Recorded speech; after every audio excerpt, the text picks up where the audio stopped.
כאשר תתבוננו על עולם של ארץ, הרי שתכירו בכך שהיה זה עולם של מים ואדמה. הרבה מים, ימים, נהרות, אגמים, מפלים, שלגים,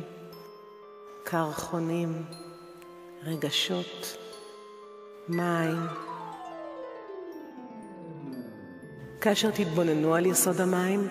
הרי שהיוו את אותו אתגר של מערכת רגשית אנושית, הלומדת לפלס דרכה בעד מטווי נפש, אשר יש בהם את הכיתוב, ויש בהם את הנפרדות,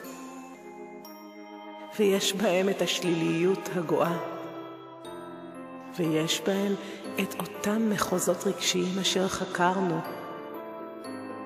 ודרכם נענו, ובאדם התפתחנו.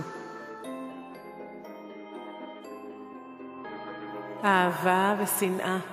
צחוק ובכי, געגועים, התמסרות, פחד, אומץ לב, אמונה. כאשר תתבוננו על אותם מחוזות רגשיים של עידן האדמה המסתיים, הרי שתזהו מחוזות רגשיים אשר היה בהם את ההזדהות, והיה בהם את קשת הרגשות האנושית הנמוכה, והיה בהם את אותם מצבים של היקשרות אשר יש בה את התנועה האיטית ואת העיבוד האיטי והמתון, ויש את אותם מרחבים אשר בהם אותן מערכות רגשיות הציפו, ביעבעו ויצרו תנודות באותו נתיב חיים אשר אין בהם את האיזון ואין בהם את הוויסות ההשוואתי. כאשר נתבונן על העידן החדש, הרי שנתבונן בראש ובראשונה על התמרה של מערכות הרגש, על תנועה של אותם מים מאותן דרגות של רטיטה נמוכות, סוערות, מטלטלות, בעד מערכות של ויסות השוואתי, אשר ייצבו בהדרגה את מערכות המים והרגש בתדר עילאי,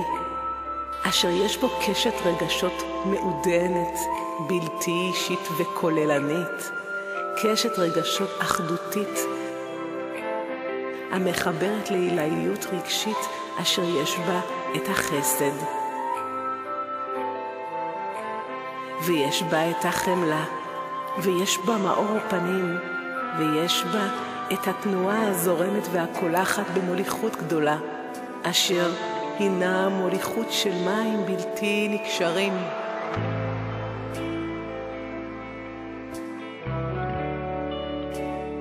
אלא מים מקשרים, מים מחברים לרטיטות הרמוניות, מים אשר יש בהם את אותה תנועה מתוך קוליות, מתוך קיימות, מתוך מהות המחוברת למשאלת לב מזוקקת, משאלת לב רכה, חומלת, עוטפת, משאלת לב אשר יש בה את העילאיות האנושית המתהלכת בנתיבי החיים של העידן החדש, מתוך התפעמות, מתוך חדוות קיום, מתוך שמחה, מתוך רעות,